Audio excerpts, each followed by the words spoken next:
City of Stevens Point Housing Task Force meeting, recorded October 27, 2021.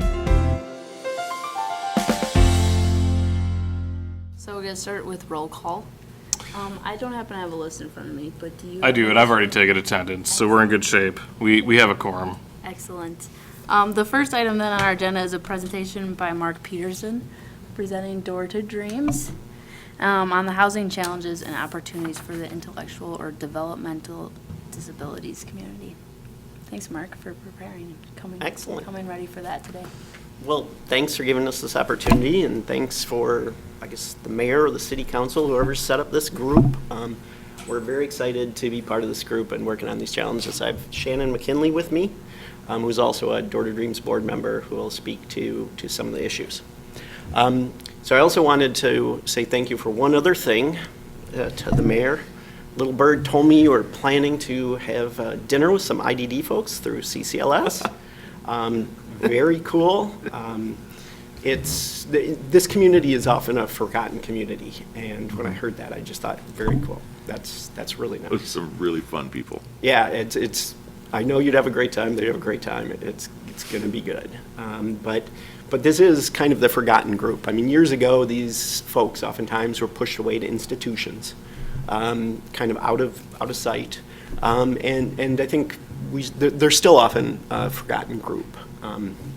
Thankfully, the institutions are being winded down, and we're having better options. But now we need to think about those long-term housing options for these individuals in our community.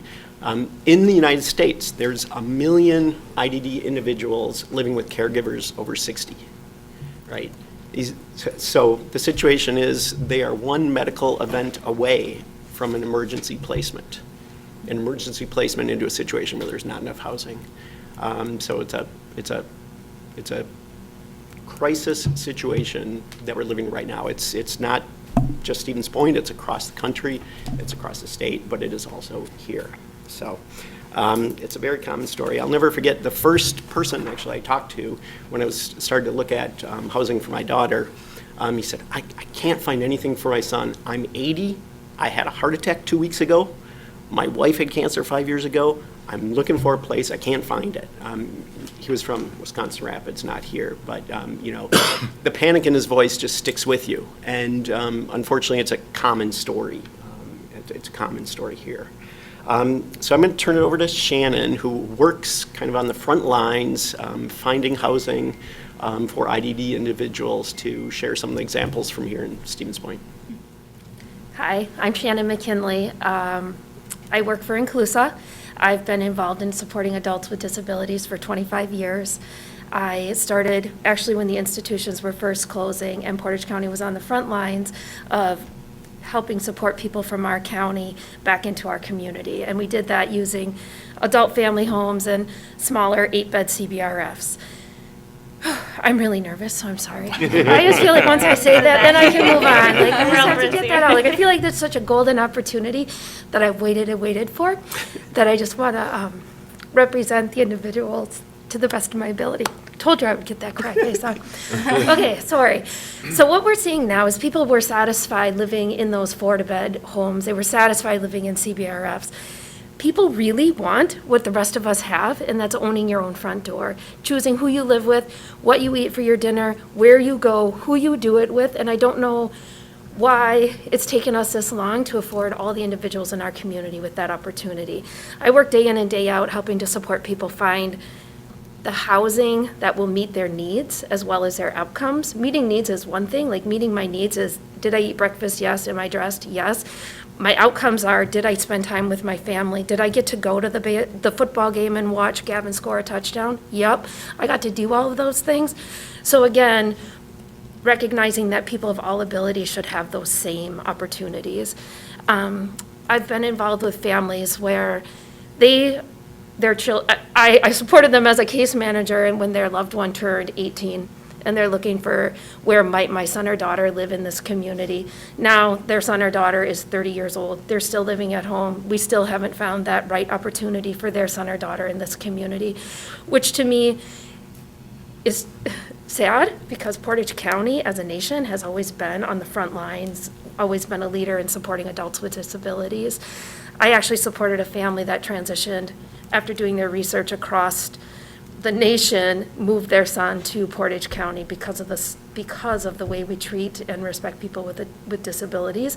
But I think there's an opportunity in how might we do that better. How do we include people when there's new housing going up to really meet those needs? Is it as easy as asking our landlords to have community coordinators? I could use a community coordinator. I don't know always what's going on in town and what's happening. What about safety? I mean, we have college students, we have young families, and really looking at some of those opportunities. Most recently, I supported a family that I've known for a long time, even before I worked in this field, if that tells you anything. He ended up actually having to move to Arizona because the community was unable to meet his needs here, which is unfortunate. He actually sang the national anthem at Special Olympics one time, kind of a superstar in our world. I have another family that I supported. I believe her father was a pilot with Century. They ended up moving across the state because of the housing difficulties that we have. I know that we've tried to address them, and I'm not saying that we haven't done a good job trying, but I think there's an opportunity to do it differently. We have facilities, I don't know if you call it facilities, apartment buildings, like the high-rise. There's at least a year-long waiting list for individuals there, and that doesn't always meet people's needs. Waiting for a housing voucher, the Voucher 8 program, I'm sure some of you guys are familiar with that, can take even longer than that. So we have people sitting, waiting, opportunities come and go. What I've seen happen is when I turned 18, my dream for myself was not to sit at home for 10 years and wait for a housing opportunity. So I think we have an opportunity to help people plan for their futures. We've toured apartment complexes in Madison. We met with a family out of Black River Falls just to hear about how they're doing it and what they're doing differently. I don't know, I think they called it sustainable housing or workforce housing, where really it's inclusive, where there's opportunities for everyone of different economic levels to live within the same apartment complexes rather than it just being geared towards individuals with lower income. What other story? This is the other thing. I look at Mark and then I remember what I wanted to say. It was interesting that the parents from Board to Dreams asked me to come and share stories, because each and every one of these parents on this board has a story, and they can all tell you why their son or daughter still lives with them, or they're still looking for the right opportunities.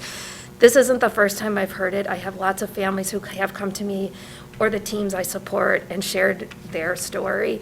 It's just the first time that I can recall we've had a group of parents organize and give a voice to this need in our community.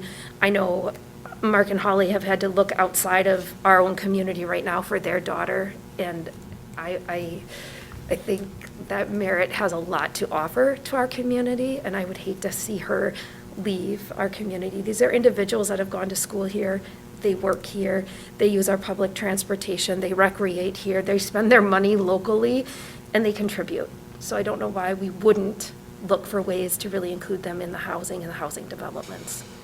Did I cover it all? Okay, thanks, Mark. Quick question. Yes. You mentioned several instances of places or people who have had challenges finding adequate, meeting their needs here. You didn't specifically say housing, but the gentleman who had to move to Arizona, Merritt, what needs are we not fulfilling? What needs are we not able to fulfill right now? I think the housing piece of it is one piece of it. I mean, you can't just isolate one piece of it, but housing is definitely a need. We don't have, the wait lists are long for individuals. You mean for public housing? Yep, for like the high rise or the voucher Okay. programs, those situations. Recently, I've partnered with CAP Services to look at how we might support people differently with some properties that they have owned. But again, that's only 4 people. The team I support serves over 350 individuals, and I know that's not all the individuals in this community, because there are other managed care organizations, there's other options for long-term care. So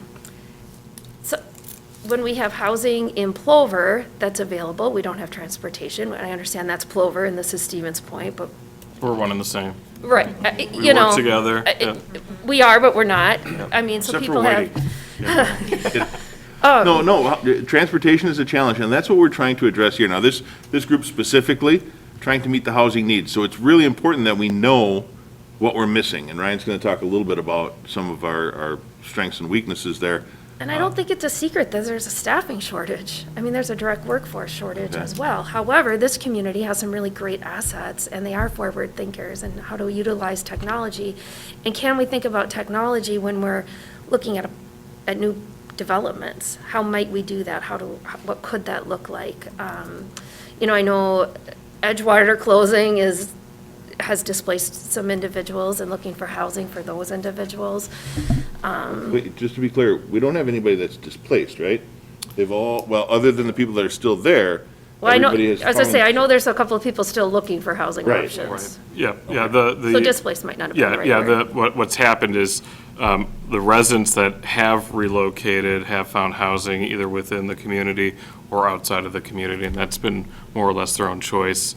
And it should be noted, I mean, the Edgewater, kind of a touchy subject, but it wasn't just low-income housing. I mean, we had folks there that were very well off, that were utilizing it, you know, as a winter or summer home. Nobody wants to winter in Stevens Point, as like summer home. Nobody I know. So, yeah, I mean, historically, we had a number of voucher recipients, and there are probably, what, half or so of the recipients, or the tenants were voucher holders, so.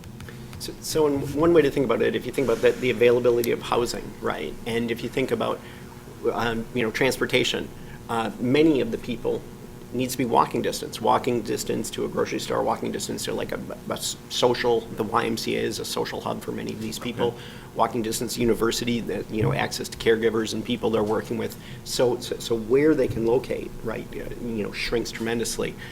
Close to busing and close to busing lines. Busing, great, I've got to be close to busing lines. One of the people I know in the group, somebody was working at Century, and it took him an hour and 25 minutes one way to get home because he had a bus transfer and that kind of thing. So being closer, the amount of houses that are accepted, can fit, shrink dramatically with these needs. Affordability. Particularly affordability, Social Security, $800 a month plus, some limited wages. Affordability would be a big issue. And accessibility, right? Some people, have accessibility requirements.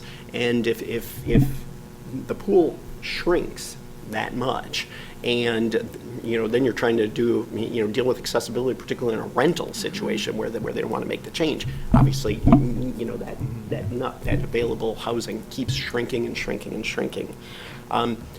Another one, housing zoned for, one of the challenges with this group is the needs are very different for many different people, and one need isn't another person's needs. But some of the needs could be housing not zoned for a live-in caregiver.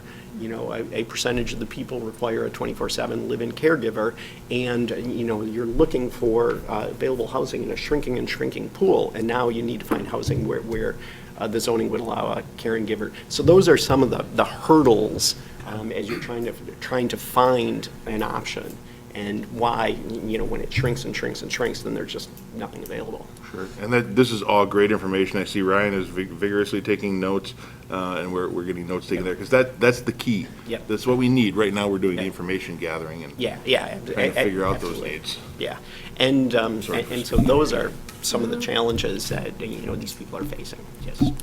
We've done apartment searches for individuals and found some of the apartment complexes will advertise that they have accessible housing, but the accessible bathroom is actually on the second level with no way to get up there.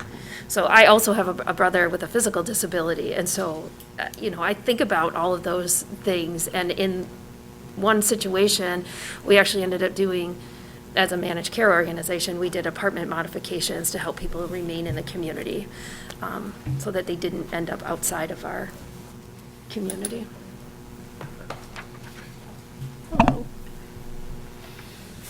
Yeah, I think I wanted to bring up a question as you were talking through, and I think you started to get into it, Mark, a little bit, of how much of the needs are like a built environment, infrastructure based, versus kind of pairing the services and like a zoning that might limit live-in care is kind of getting at. Like, how much of the housing needs for IDD that aren't met are kind of pairing up services that are available or making it so that the services that they need or have access to are about within their housing Yeah, options. and this is a completely unsatisfactory answer, but our logo, the Door to Dreams logo, has stepping stones on the way to the door, and as we talk about those, we talk about all the different needs, and there's a lot of them. Yeah. And definitely, housing is one, but not all of them, and it's integrating all of them and thinking through all of them kind of holistically that it is it.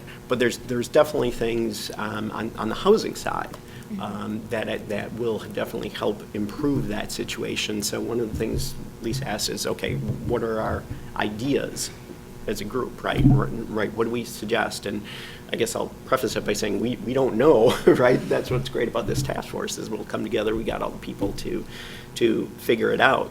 But and the bad news is this is kind of like I said, a nationwide housing issue everywhere. But the good news is there are hundreds and hundreds of examples in cities around the country that are working on this very problem and doing really exciting things on this very problem around the country here in Wisconsin.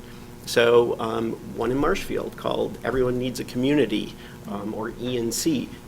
They're working with the city to build a community where they're going to be co-locating IDD individuals and over 55. These are two groups that both, when you look at the percentage that suffer from isolation, the IDD groups, are probably over 50, but the same with over 55. And so they've gotten a lot of great support from the people who want to live there as well as the city to work on that. And so they're pursuing that. A group in New Glarus called Home of Our Own. They a little over a month ago, I think September 16th, just opened Prairie House, H-A-U-S, because it's New Glarus, right? Yeah. Prairie House, and I think that's a 40-unit building, 10 units that were earmarked for those with IDD. And so there's great work going on, great examples that we in Door to Dreams are trying to learn from and figure out what they do as we figure out what we want to do going forward. So that's good news. The good news is I think Stephen's Point also is an amazing place that can lead on this issue. I mean, we're already the hub for Special Olympics. I can tell you I moved here over 23 years ago, specifically because of the university. So my daughter would have people who are working in speech and language and working in special ed that I'd have that pool to work with. And we've worked with a lot of people over years. Great for them, they get experience, great for us. So this university, Mid-State and UWSP, great assets that we have here. Plus, the community, as we've talked to the community, talked to the Rotary Club, they're extremely supportive of doing something to help this and want to be part of the answer too. I mean, they keep telling us, when you're ready to go, when you're ready to build something or fundraise, let us know. I mean, they're out ahead of us. We're still trying to figure things out. So, great community for that. But the big question is, what would we suggest? I mean, things like zoning changes to allow IDD individuals and caregivers, that would be one that we thought of. We know in Marshfield, Everyone Needs a Community, they got a letter of support from the city that they're very supportive behind them, and they used when they were talking to builders and the financing folks, and that helped them tremendously. And to say, we're real, we're ready to go, the city's with us. So that's something that could be done. When I see things like Berkshire, 55 and older, but could that include some, maybe not that one, but going forward, right? The same incentives that are used for 55 and older to be used for some of the IDD folks. I think those, it could be something to do. I can tell you everybody was really excited about the convent because when we talked about walking distance, busing, close to everything, this community is like, wow, that's a perfect location. So I don't know if there's any opportunities there still. The Rent Ready program, I know that's not a city program, but I mean, very appealing for some of the support sides that we could do to help these people move and move into their home. building universally accessible apartments, right, is really hard to retrofit, right, and especially in a rental situation, if there's more of that, right, that's something that can be done. You know, and I think Shannon mentioned, you know, community coordinator or someone to coordinate some of this stuff. I don't know if you want to speak to that anymore. Yeah, we've talked about a community coordinator, either, I was thinking of it with some of the apartments, to have someone that people could go to that knows what's happening in our community and how to access it.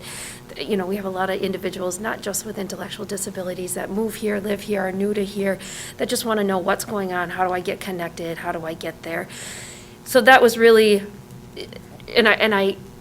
I'd like to say I came up with it on my own. I did not. I was down visiting in Madison, looking at one of the apartment complexes there, and that's just something that they have on site within that apartment complex. And it's not, and I just want to be clear, it's not just for those individuals with intellectual disabilities. It's for anyone. And they also help people connect with childcare organizations or volunteer opportunities, so it's bigger than just that. And maybe it's bigger than an apartment complex. Maybe it is a position that looks different. And I think the other thing that's really important, and I feel like we've done this historically, we collectively, not just the city of Stevens Point, is I don't think the housing need for any group of people, especially those with intellectual disabilities, is a one-size-fits-all. I don't think we can say, we did this, that's good enough. I think we have to continually involve everyone in housing conversations that are happening, in the opportunities that might be out there. I often am reminded of the Facebook, maybe it's a meme, I don't know, I'm not that great with Facebook, where there's a gentleman or an individual out shoveling snow, and he's shoveling the stairs, and there's a young child in a wheelchair, and is like, hey, you know, could you shovel the ramp? And he's like, no, everybody needs to get in the building. And it's clear that if you just shovel the ramp, everyone can get into the building. And I just think that thinking about that in housing, you know, how might we do that so that it doesn't have to be a challenge? Why do we always have to modify? If we make it most accessible, available for those people that are maybe the most vulnerable in our community, it works for everyone. So the coordinator that you mentioned in Marshfield, how does that, have you used the 211 service from the United Way?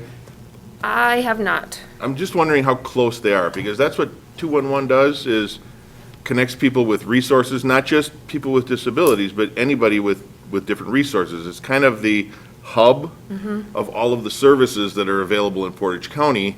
And if you call 211 and say, I need help finding housing, or I need help getting to my doctor's appointment, they usually can connect you with a service that does that.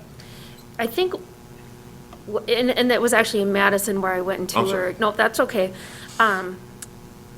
The housing coordinator, what was great about it was they started to develop a personal connection with individuals, and then they were able to connect people to people and people to organizations that maybe weren't just paid supports, and really doing that community connecting to really grow and strengthen your community rather than just, here's a service.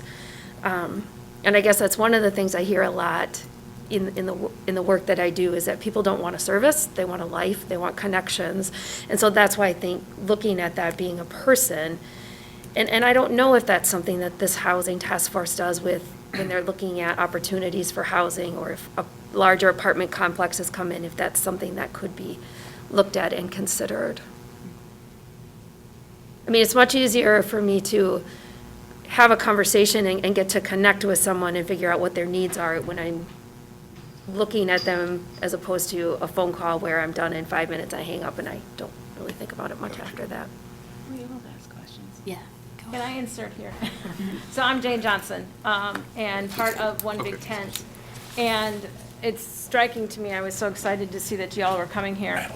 Because so One Big Tent is trying to do that exact thing, because people call 211 and you do get connected to a service. But then if you don't have the capacity to figure out when that's a no, or what the next step is, then what do you do now? Do you call 211 again? Because you need to have that personal relationship, and so that's part of what One Big Tent is trying to do. But speaking of the people with IDD, we just worked a couple weeks ago with a brother and a sister who have been in rental housing. They do have barely the monetary ability through disability to be able to get into housing, but, and they're not great about working with their inclusive person, so that's a gap, right? And so we're trying to funnel them back to the inclusive, but now they have a horrible rental history. They've been through Rent Ready. They were staying in a storage unit. And the best we could do was to get them into a hotel because they were going to start work. But at R.R. Donnelly, like, that's not a sustainable job because there's no housing around there. But they're just excited they have a job. Like, so these are the people we're talking about, and there are a lot of them, right? And so that personal piece is huge because it can't be a transaction. It has to be a relationship. Sorry. Not sorry. That's a good share. It's helpful for us all to understand the context. Does anyone else have any other questions or thoughts? Hey, Ryan. So when you're talking about the in-house caregivers and that stuff there too, does the two unrelated carve out any exemptions for medical needs that would allow for that or not? Not as currently written. We have exceptions for like caregiver housing in industrial zones, but that's more for like night watch. But we don't have within our city zoning code exceptions to the two unrelated rules. So, I mean, you'd be in a situation where you might have someone who's part of the IDD community and their caregiver, and that would be acceptable because they're two unrelated. But if there's two individuals and the caregiver, they would be in violation of the city's definition of family. Gotcha. And one other quick question then. So it sounds more like it's a concierge service that you experienced in Madison that they had effectively, because it wasn't just specifically for this purpose. It was for any residents of that building, keep them informed of essentially what's going on. How big of a complex was that? I mean, is it 100 units, 50 units, 400 units? I don't think it was 400. I think it was bigger than 50, though. Okay. So. And I think that's probably a stumbling block we'll see in this area, is that we don't have these large-scale, huge developments that could probably support that staffing just solely on their own. Now the question is, could you co-opt that amongst numerous places possibly? The answer is yes. I would think that there would be interested parties in that. Yes. The only other question I had too, with the newer developments you mentioned going up, are those developer-driven and, partially TIF funded, or who's behind those projects? Yeah, so, let's see, Home of Our Own, or I think Everyone Needs a Community. I think they're hooked up through Wisconsin Housing Preservation Corp., I believe. I'm going by my memory, which is never a good thing. I want to say Home of Our Own might be the same as well, or it might have been, what's the other group? The WIDA group. Yeah. So I can't remember which one, but yeah, it's they're working with those groups. But also, I mean, the city is key, right? I mean, here we're key to say, we're supportive of this environment. We're going to provide, I don't know if it would be TIF or other incentives that on the applications, housing, including IDD people in this way, is going to get you a better one. I'm not that familiar with this area, just a little bit, but maybe if you are, you can help me out. And I'm not either, so that was. But yeah, they're working with multiple groups. The people are going to provide the funding. The city for incentives to include IDD individuals, that type of thing. Okay.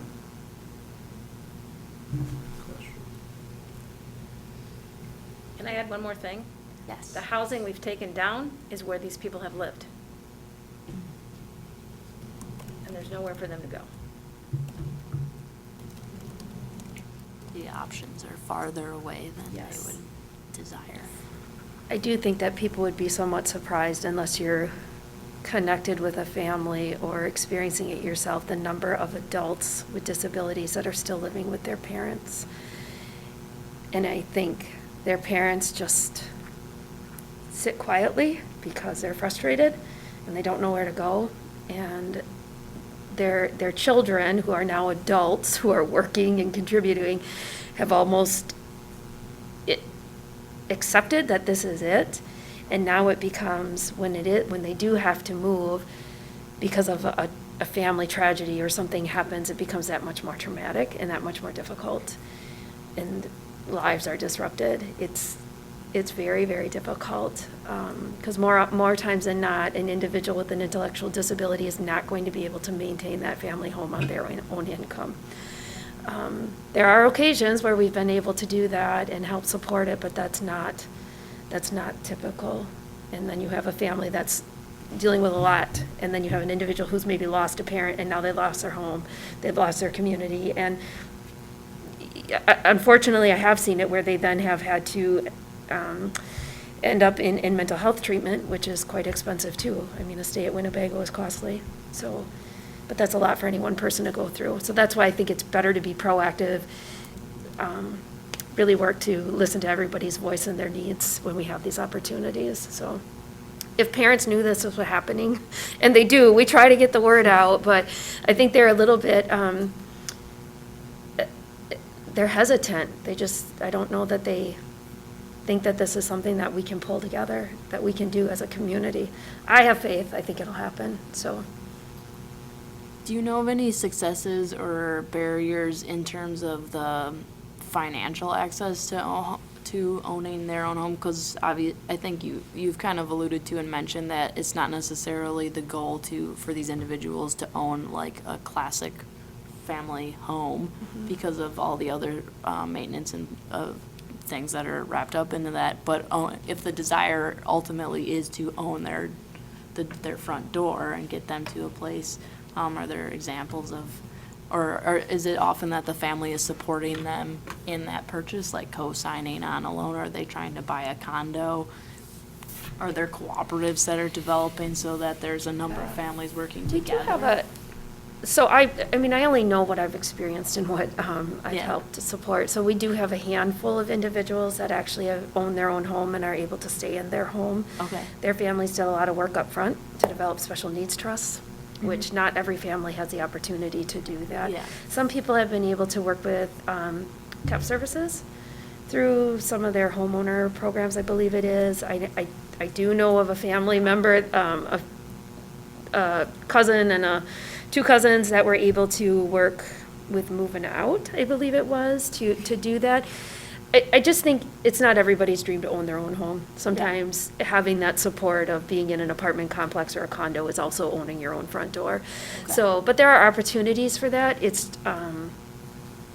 Owning your front door is a metaphor then in like having control over your life and having lifestyle control. rather than the Yeah. physical Who comes into legal my- definition Right. of property ownership. Right, getting Yeah. to choose who comes in, who do I live with? I mean, if you live, and some of you may experience this now, I don't know with people in your own families, but even in the assisted living world, I mean, you don't choose who you live with. You don't have those options.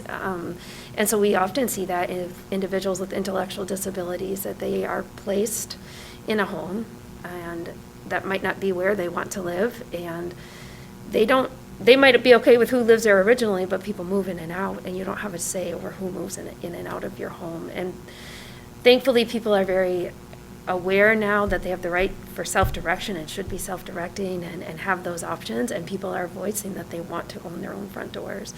They don't want to live in an AFH. They want to live in the community. They want to do the things that everyone else does.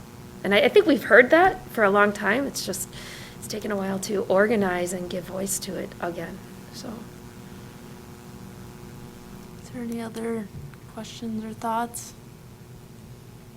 I just had a question. Is this a fairly stable population in terms of the numbers, or is it increasing at a certain rate so that if the problem isn't addressed today, in 3 years, it's going to be a larger group of folks that are looking to own their front doors? Or?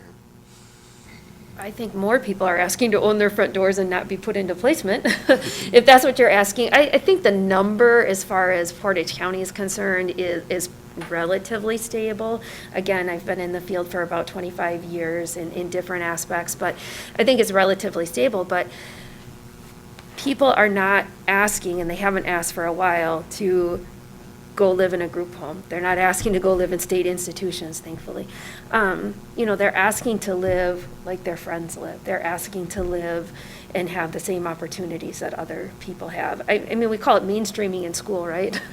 So it's almost like people are now, they want to be mainstreamed, they want to own their own front door, they want to have the opportunities to do that. And I think I think we have tried to do a good job with that, but it's, you know, I've heard one story here and one story there and one story there, and all these stories have added up collectively, and parents are advocating now. And I do think we'll see more self-advocates getting involved with some encouragement and coming and sharing their stories and their struggles with finding housing.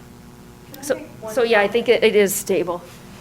Ma'am, if you could just, come up to the microphone, because then we can all hear you, including on the recording. Thank you. I'm just sorry, I just want to make one quick comment. You know, to answer, part of that question is that we do have an aging population. So over 60 to 70% of IDD individuals, as Shannon said, actually live with their parents.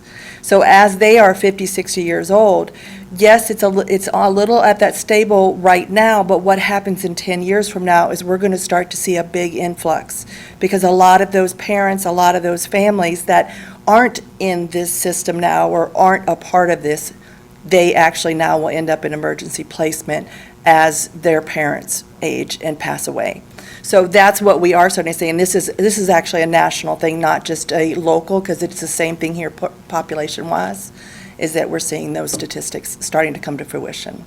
Would you mind stating your name and address? I'm sorry, for the Rachel record? Atkinson Leach.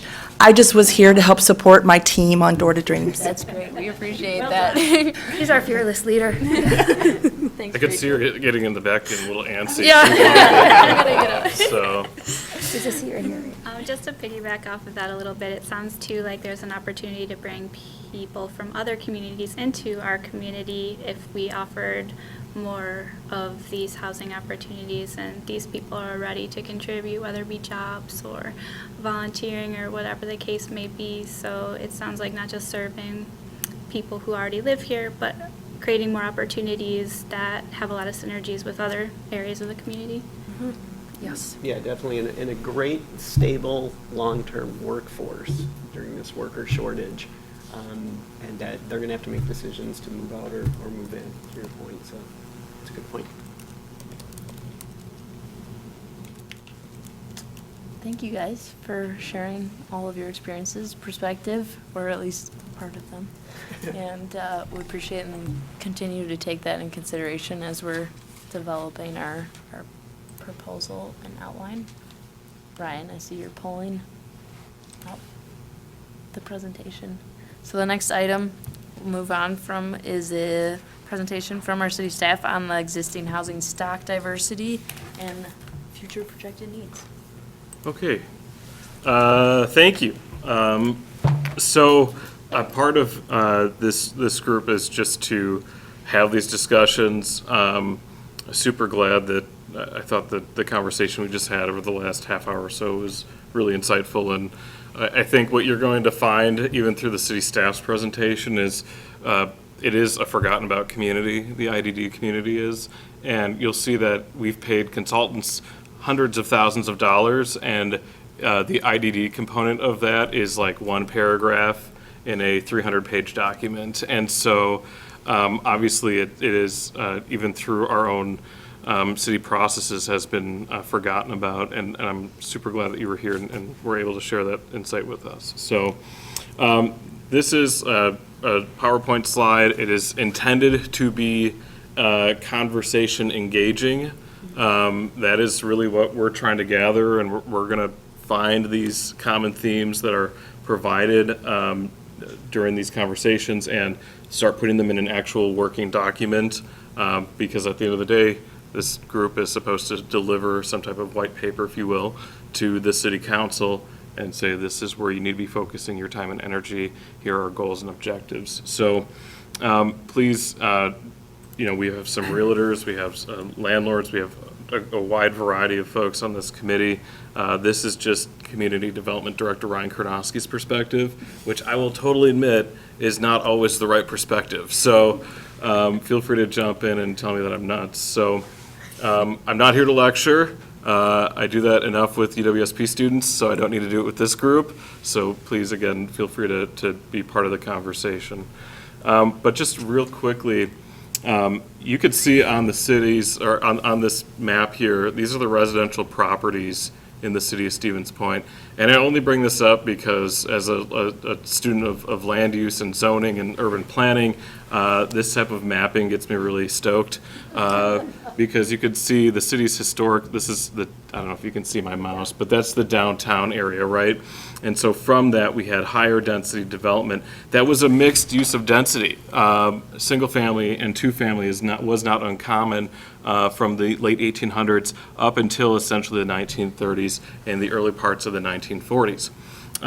As you go further east, in the Gerke Park neighborhood, which is kind of out in this area, you can see that our housing diversity begins to decline, where what is essentially Euclidean zoning, which if you really want to get into land use theory and practice, is where you started putting land uses in specific boxes and specific categories, and single family at that time, because of some really dark history in urban planning, was essentially driving, and there's stories about redlining and everything else that comes along with racial segregation in communities. Not saying Stevens Point was doing it specifically, but that is part of the history of urban planning. And you can see as you go further east that housing diversity really begins to wane. And the further east you go, it's almost exclusively single family. We had a fair amount of development on the city's southern side in the 1970s and 80s. You can see there it's almost all single family with some duplex development in pocketed areas.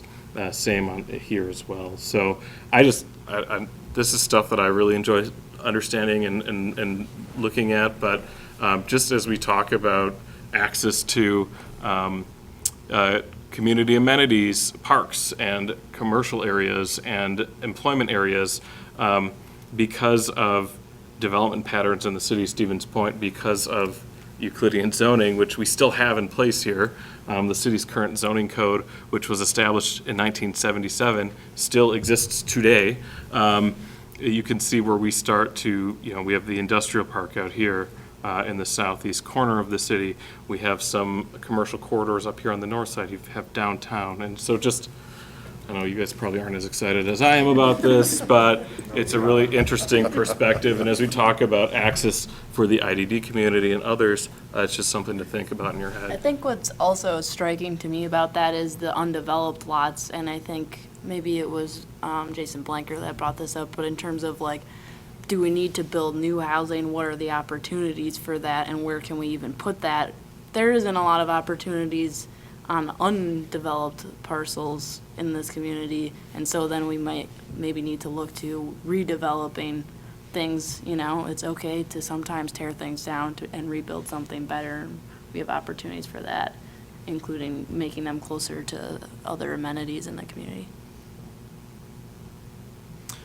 So some strengths, and the question is, what are we missing on this list for the city? But we have established neighborhoods within walking distance of community and cultural assets and amenities. Downtown, parks, businesses, some workplaces. Neighborhood elementary schools are really strong in the city of Stevens Point, as opposed to even in the village of Plover, where you don't have the neighborhood elementary school, you have a community elementary school, and people are busing students into those areas. This is an old style of development where you have a neighborhood elementary. I think of Madison up on the city's north side, Washington on the city's east side, and Jefferson, and several others that kind of dot our city neighborhoods. So having those established neighborhoods, I think, goes a long way in ensuring that we have stable housing and stable neighborhoods in general. We have affordable housing. I say that with a bit of a smirk because of the current housing market has definitely increased. But when we talk about affordability, by comparison to owner occupancy, we are more affordable than our peer communities. Village of Whiting, Village of Plover, Village of Park Ridge, Town of Hull, as an example. And we have a diverse number of homes in the city of Stevens Point, especially near the core of the community. As I mentioned in the few slides ago, when we were all super excited about urban planning, or maybe just me, you could see that there was diversity in our density in duplex and triplex and fourplex development. And even in our newer housing developments that are going up downtown, we have more apartments and more opportunities. And then one thing that I don't think a lot of folks realize is the city has a really strong partnership with CAP Services, community development block grant organizations like the Juneau County Housing Authority and the Central Wisconsin Apartment Association. So these are just like super high level bullet points for our strengths, kind of open discussion. Like what am I missing? Because this is what we're using to start really put together this white paper. What do you folks think that we're missing as part of the city's strengths in our housing? I think the university and mid-state are strengths of this area that we can definitely leverage. I mean, students coming in, learning, opportunities for them to interact with the community, help the community. I think those are big strengths. And I think piggybacking off of that many of those, or increasing numbers of those students are non-traditional, and so may not just be looking to rent for temporarily, but are maybe looking at opportunities to work into home ownership, which creates a different dynamic for their being a citizen and member of our community, I think, too.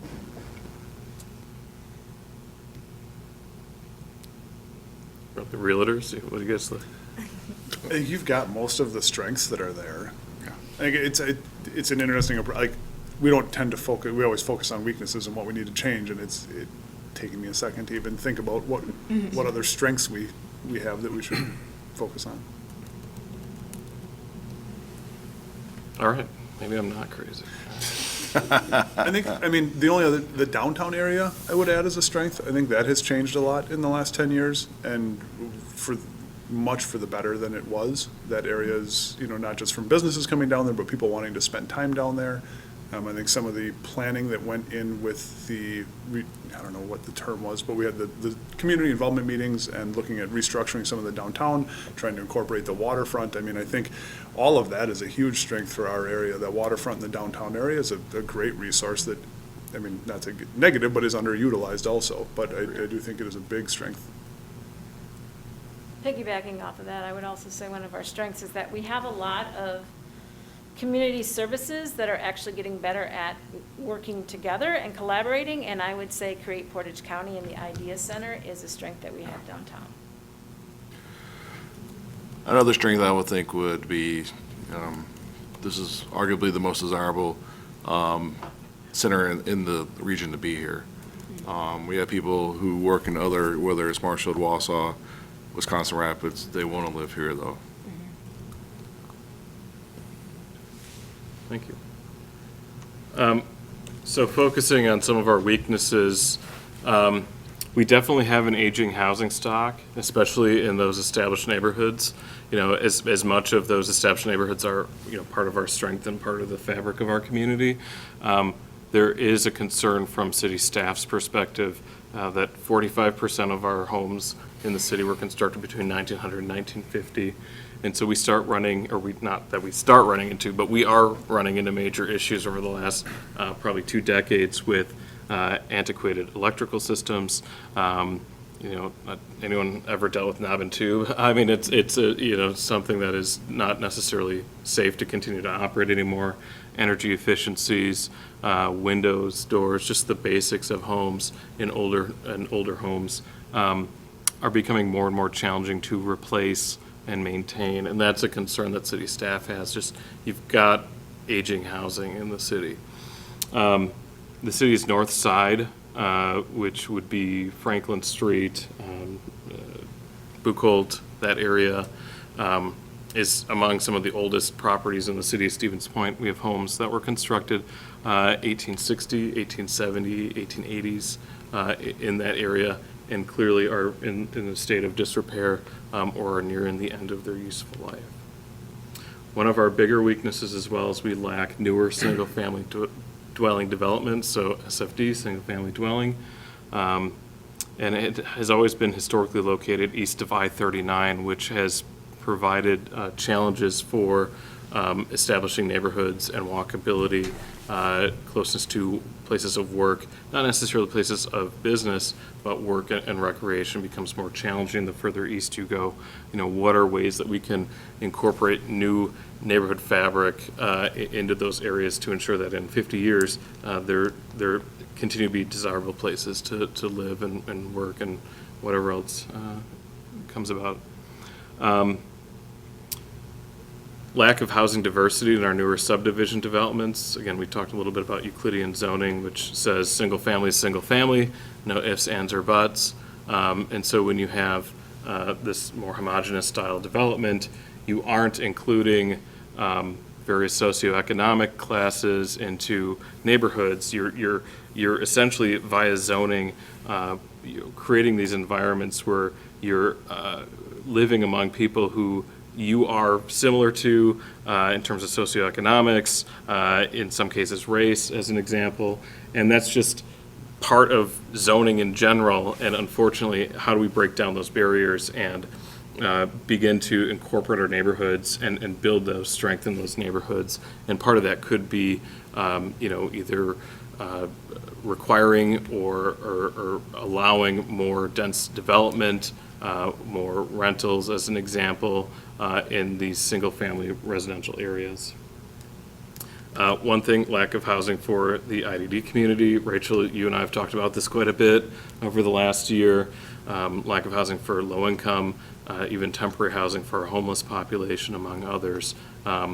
Salvation Army, I think, is currently at 0.5% occupancy, and that's about 25 individuals, and they're turning people away daily. Typically, pre-COVID, I think they had 50 beds in their facility on Briggs. And so trying to address those concerns as well. They're all part of our weaknesses as a community. And our student housing, some, not all, and I say that, with a nod to our apartment association, because there's been a lot of really good work done between the apartment association and the city. That some of our student rentals are beyond their useful life, and what is next for these properties. The student rentals, especially around UW-Stevens Point, are actually in some really desirable areas, and how do we encourage possible demolition or rehab to maybe shift them away from student rental to maybe working with the IDD community and converting some of these older boarding houses into lower density style apartments or boarding homes. So those are from the city staff's perspective where our weaknesses are. I'm sure this will be a great topic of conversation. I would right away throw out your very first point on aging housing as being a potential issue, because the aging housing stock, for lack of a better term, is the affordable housing stock. So getting rid of that takes away affordable housing in the community. So whether we want to acknowledge it or not, it's older homes rent and sell for less money than any other places, and knocking that down, and anybody who's in the building industry knows how crazy it costs to build something. The price you have to charge just to break even after building it puts most people, at least a lot of people, out of that realm of being able to afford that. So it's definitely a balancing act with the aging housing of, can you repair and fix up and maintain it as affordable housing, or do you demolish it and put something new up and now you've lost affordable housing? So I have to agree. I mean, as a realtor, even I looked for older housing. And there's, Noah might agree with me on this too, there's two types of buyers in this town: people who want new housing and people who seek out the old housing. So it might be a weakness as far as staff is concerned, but you could also argue it's a strength too for housing. Well, and I do think some of that, the aging housing stock, that problem, as values have gone up, will slowly, very slowly, but start to correct itself. You're starting to see a lot of homes in the 220s, 230s, 240s sell on that north side. And at that price point, there's room for single-family homeowners or developers to go in and start remodeling some of these homes. I mean, it used to be, years ago, you could redo a house and you're not going to, no matter what you do, you're not going to sell it for more than 150 on the north side. That's changed enough now that I do think some of that housing stock will start to turn over.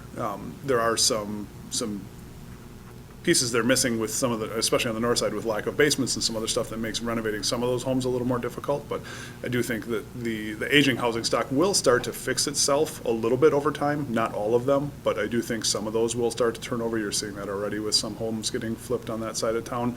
But then to Travis's point, then you lose some of the affordability of those neighborhoods. So there might be a happy medium there. I think it's one thing, and we've talked about it in the past, and I think as landlords or even real estate agents, we tend to get written off a little bit when we make some suggestions, but some of the city's own zoning is kind of what's handicapping some of those neighborhoods. Everyone likes to complain about the campus core, but that's the only area where students are allowed to live with the existing student licenses and nothing else being available. The two unrelated is a big issue.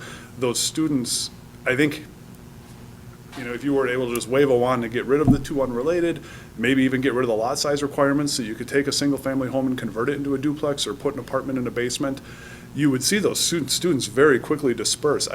They're kind of penned on campus now, and then that would open the door for reconverting some of those existing properties that are on campus in Main Street or Clark or in desirable areas, with the help of some grant funds, and I know that's been discussed recently too, or that program is available now, I think. I think in conjunction, if you were to make a couple of those changes, you would see the city kind of even itself out. And I think that would address a few of those issues also. I wasn't going to jump into that right away. But, I will. But I was going to say that we, to make the point that the campus core area, has kind of been beat down by the students when, as a city, we forced them to be there and push them all into one spot. That I don't know if that's a fair assessment. It's a reality that obviously you're going to take much more abuse on a property when it's just by nature of university, you can't get long-term renters. Even if they love the place, 2 years later, they're gone, So it lends itself to a lot of high turnover, not necessarily people who will settle into a neighborhood, if you will. But on the flip side of it, like I said, the city kind of created that bed when they forced everybody into that section. So yeah, what do you do with it now, I guess is a good question. So. Well, and I don't want to get stuck just on the campus, but I think the solution isn't also just new 4 or 5 story developments. I think for those students or even younger, we actually have, we're trending more with non-students even living in some of our student housing because they're allowed to put 3, 4 people in. But for a lot of them, it's a transition from living with their parents or living in the dorms to, in a few years, they're going to be buying a house. And if they were to live in a glorified dorm their whole life, they're not prepared for living in a neighborhood. They're not prepared for, and I think some of that may transition to what you guys are presenting, that those transitions are really important. And I think finding a way to have the housing available for all of these classes, helps with that transition. I have a couple friends who have kids who are special needs, and my friends are in their 40s now, but in the years to come, their kids will be with them until the end of their life. And it really hit home when you said that, when they pass away, where do they go? And that transition is made so much harder by the fact that now, not only have they lost a parent, but now they've lost their living situation and, kind of addressing some of those, if you were to address those ahead of time and they're already living on their own, that transition when you lose a parent might be a little bit easier because you still have some stability in your life. And I do think that's a big, and as a landlord, I don't think anyone thinks that we would get into this, but or not necessarily say it that way, but I would support, more subsidized living. I think that is a big, I don't know what the solution is or how we get to that, but I do think that's a big component for the affordability, for housing for everybody, and, working through some of those developments that way, if you can find a way to make them work, I think are a big key to fixing some of these issues. So then what's missing, and piggybacking off of that, is under lack of housing for IDD community, low income, temporary housing for homeless. I would question temporary because some of those homeless are going to need permanent housing. Mental health and addiction. They're like our IDD community, right? Like we've forgotten about them and they just wander around, and sometimes they land in housing and a lot of times they don't. And they're the unseen. And they've burned bridges everywhere. So like a lot of times they can't even get help from community services because, for good reasons, I'm not judging anything, but because of the difficulties. And Well, Well, and in addition to lack of housing diversity, would you add density? I mean, is that something that we're missing in some of the new developments?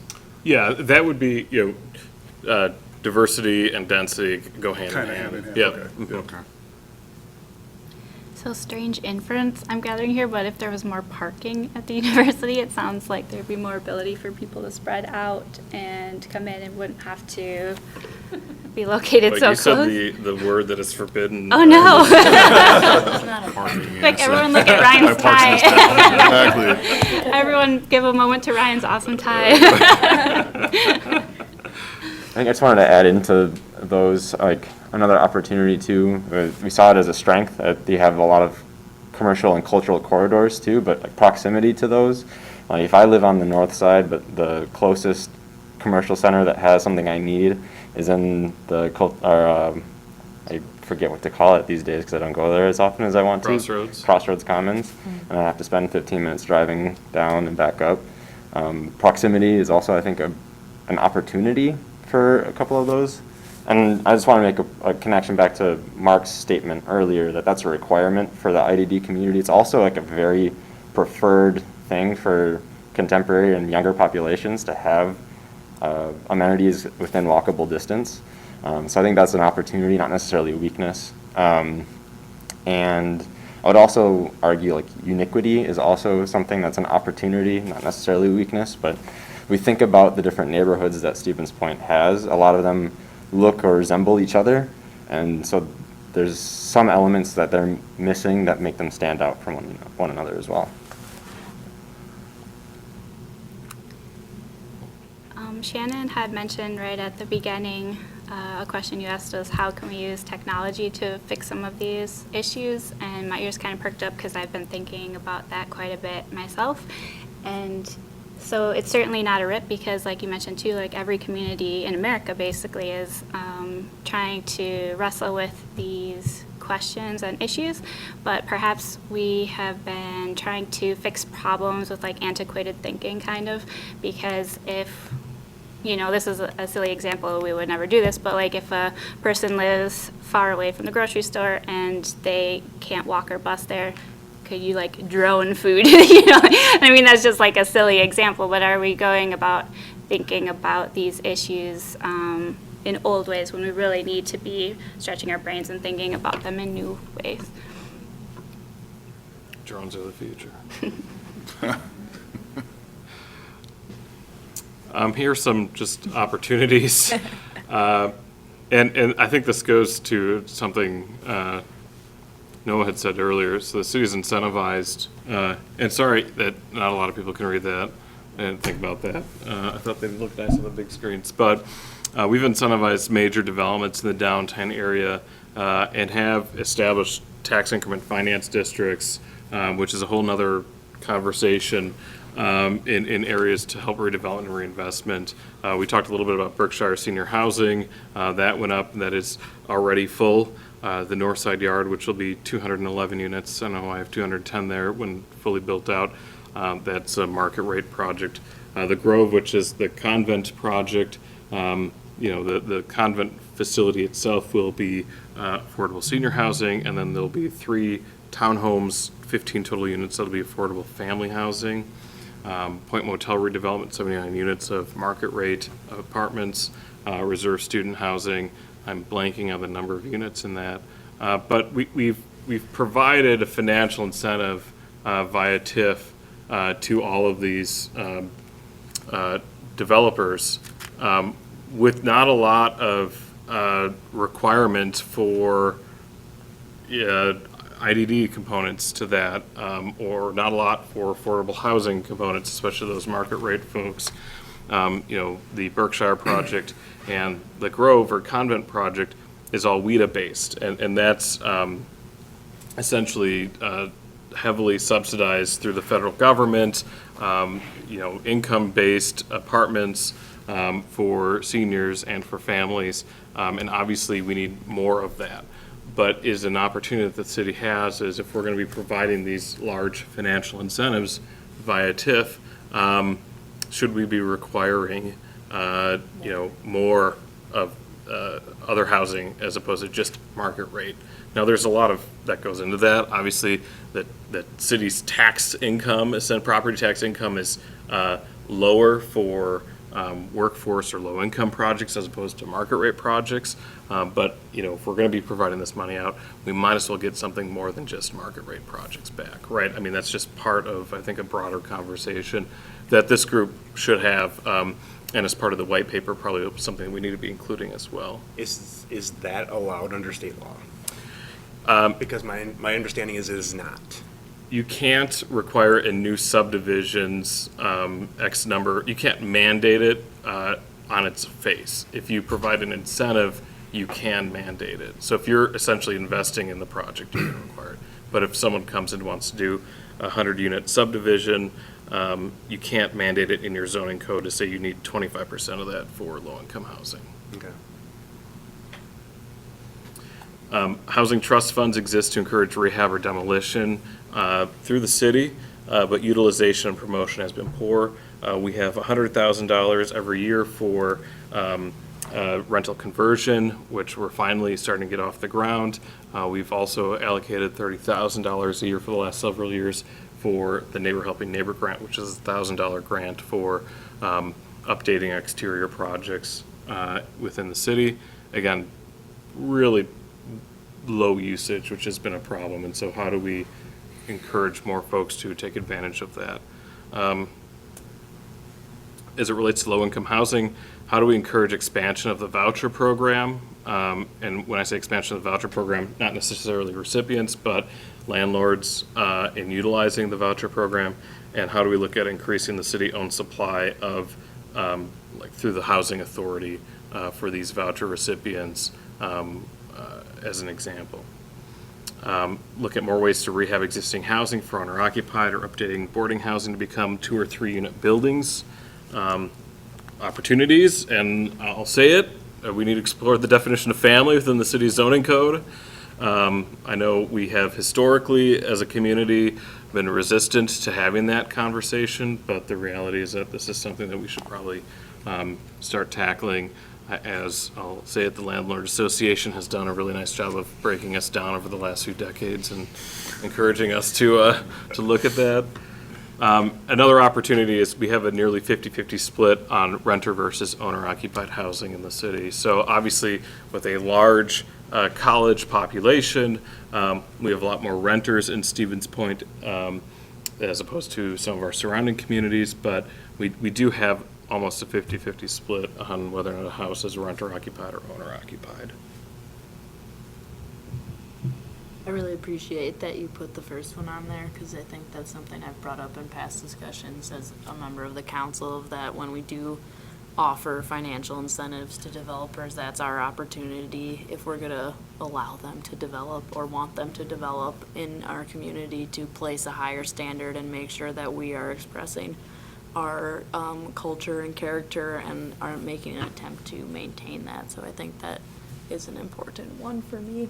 As well as I think within the programs that the trust fund has and increasing their utilization, I think one of the things that we should look at with this group is whether or not the way it's set up is really actually facilitating that help, because $1,000 to do an exterior, I had to do lead abatement on my old wood house to have it repainted, and the quotes I got were over $7,000 from, one was over 14, so it's like $1,000 to help people fix that is not really much for people in I was this going to day bring and that up. I age. think that's a good suggestion, that, upping, you may limit the number of people. I think the intent was probably to maximize the number of people that People could could access use those it, funds, but but maybe if somebody can't afford to do that project, $1,000 towards it is still unaffordable.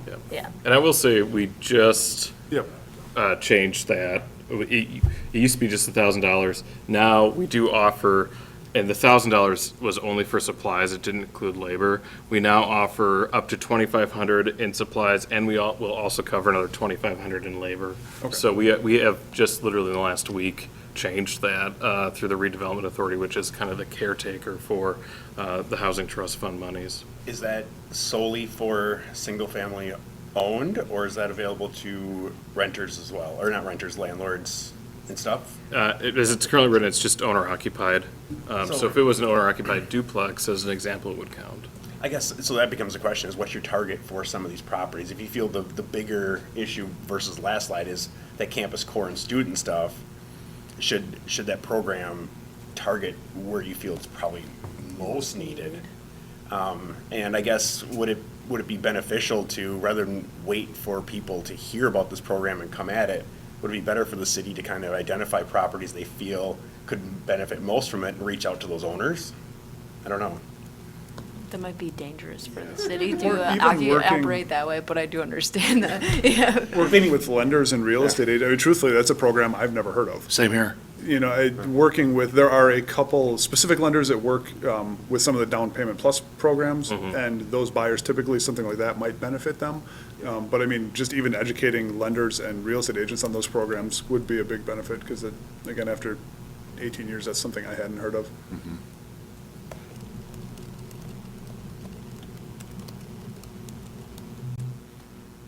Could somebody explain to me what the housing trust fund, what it's designed to do, I guess? I see it says it exists to encourage rehab or demolition, but how does that, what does it do, I guess? So, little history lesson.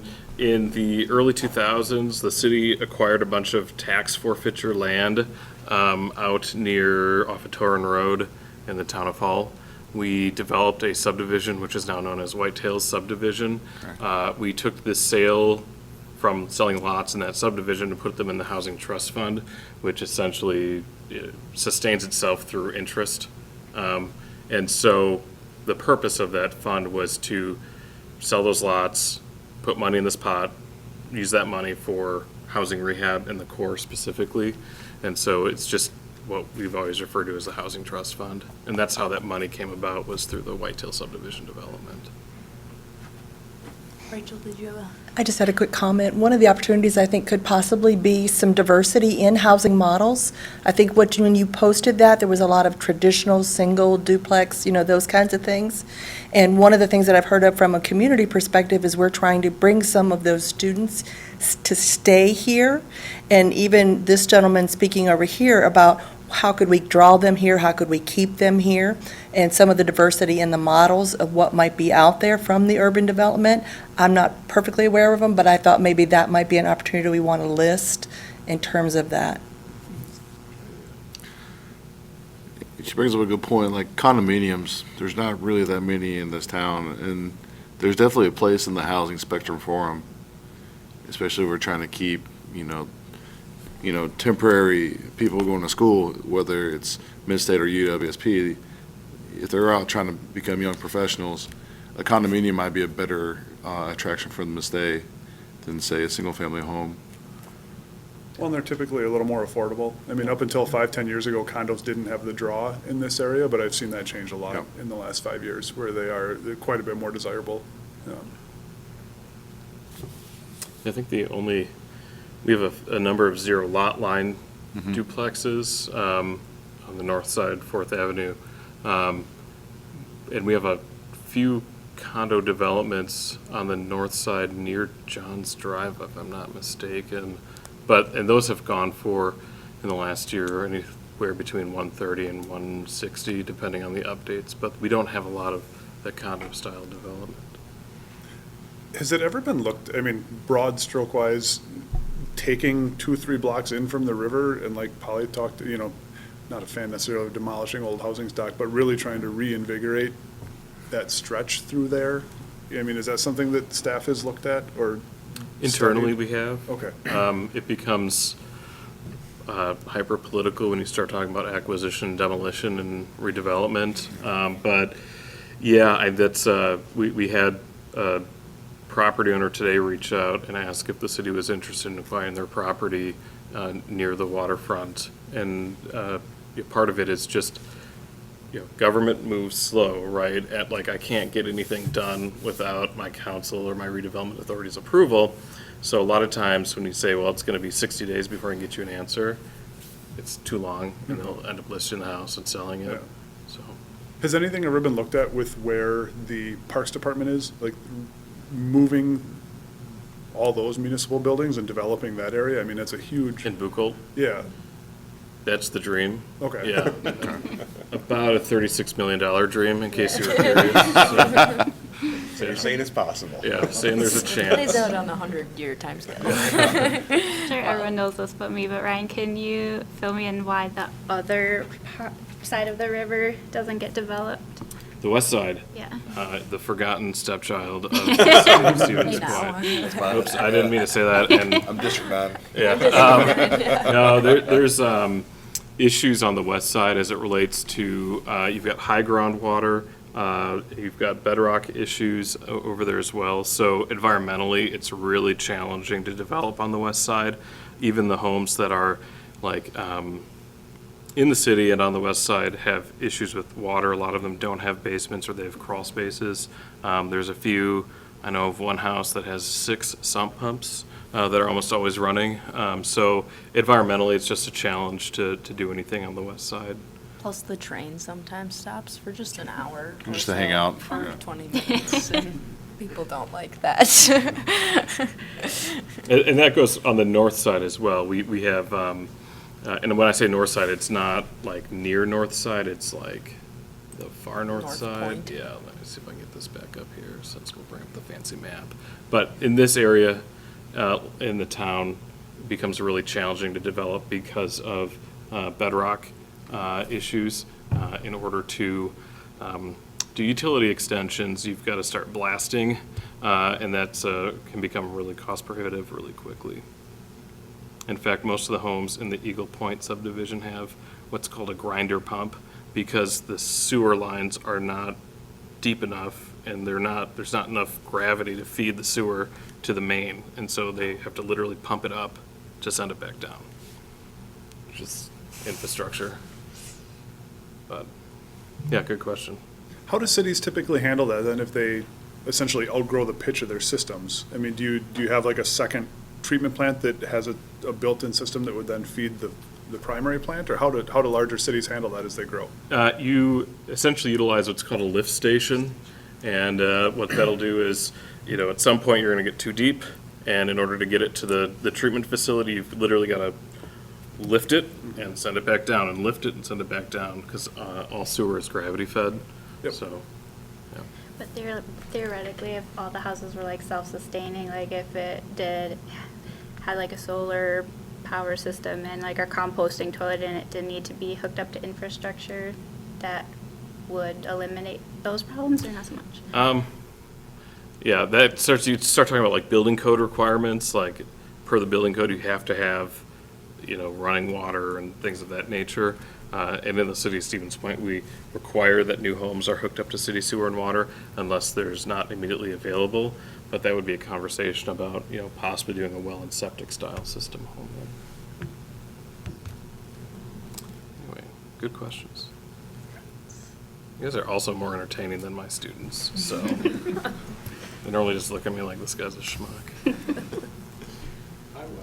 Yeah. So some threats, and these are broad statements. This is one of my favorite houses on Franklin Street, and we've been working with the landowner for a number of years on trying to do something here. It has a brand new roof, in case you were curious. Panicked for a second trying to see if I owned one. No. No, from city staff's perspective, some of our threats are continued conversion of existing single-family dwellings to renter-occupied housing. Obviously, with low interest rates or individuals who have utilized equity built up in their home and they're buying a second home, they're looking at relocating the second home and keeping the first home as a rental, as an example. Older homes becoming antiquated and falling into disrepair, like this lovely one on Franklin Street. Lack of additional quality workforce and low to moderate income housing opportunities. Lack of interest in housing rehab, especially right now the cost. I know it's not as bad as it was earlier this summer. 2x4s are down to like $4 and not $9, which is really nice, but given the supply chain issues that we're seeing in the short term, it's definitely causing some long-term challenges with housing rehab and flipping as an example. homogeneous subdivision development. How do we encourage or require mixed density, not necessarily mixed income, but mixed density in our newer subdivision developments? I threw this in there, NIMBYism and single-family dwellings. We do have a generational gap in the city of Stevens Point, where some of the folks who are less interested in having higher density housing near them, they're used to the single-family housing model. They see it as a threat to their way of life by, providing additional density in housing. But NIMBYism is a real thing in the city of Stevens Point, as it is in every community in the United States, and that's just a general threat. Politically, it's really hard to tell a neighbor, or after a public hearing, when you get several neighbors that come to a meeting and argue in front of the council about why they don't want multifamily or they don't want low to moderate income housing in their neighborhood because they have a specific way of life that they want to retain. And then, of course, inadequate supply of desirable, moderately priced single-family dwellings. And that could be two-family dwellings as well. So.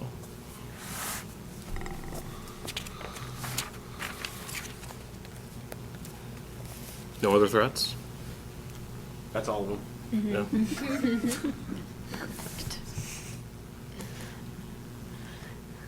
Okay. Yeah, I see, I would highlight the older home becoming, I have an older home, and I think that the value of a lot of the materials that those homes were constructed with and their construction style is more valuable than some of the ways that we do things today. And or there's like a mismatch where we try to fix it with modern solutions. And so letting those fall into disrepair is to really disregard a substantial value and character and culture. I think that is a part of our fabric.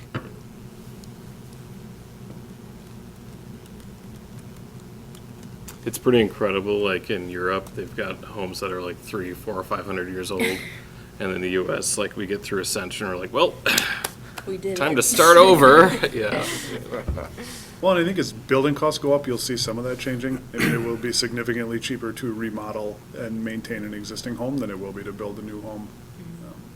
And those prices have come down, but Jason's not here to comment on that, but I don't see that, the cost per square foot for new construction coming down significantly. I think that's gonna hover in that $250 to $300 a square foot range, and if you can buy an existing home for under $100 a square foot still, even with prices having gone up, I think there will be a lot more room for those homes to continue to grow in value and be remodeled. It also, to some extent, you do see more homes like you said, people moving out and renting them, but I also think twofold, you're losing some owners who owned single-family rentals and sold them because the market's good enough that that property's worth more as a single-family home than it is as a rental. So it's kind of a double-edged sword where you do see some more people renting them, but I've seen a lot of older rentals being sold and turned into single-family homes. When you're looking at the older homes like this and them falling into disrepair, and I'm not saying this is happening, I'm asking a question, does historic preservation lead to any of this at all, where they're overly restrictive to try to fix them up in any way? There's too many requirements to try to maintain a historical aspect to it? Yeah. Or is that not really an issue? Not necessarily an issue in the city of Stevens Point. We have two locally designated historic districts. One is downtown, which is mainly commercial. There is some single-family and two-family that fall within that downtown area, but it's not significant, just probably half a dozen or so properties. We do have the Clark Street Historical District, which is from Division east towards, I think it ends at Fremont. Yeah, and it's just the homes that are on both sides because they're historically important. And so we do have some additional regulation for those specific properties.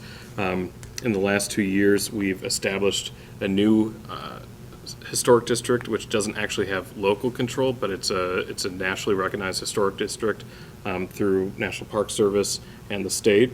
And actually what that will do is if you replace the roof and you fall within this historic district or you do any windows, there's tax exemptions and tax breaks that come along with that. So in some of these areas, there's actually benefit to being within these nationally recognized historic districts.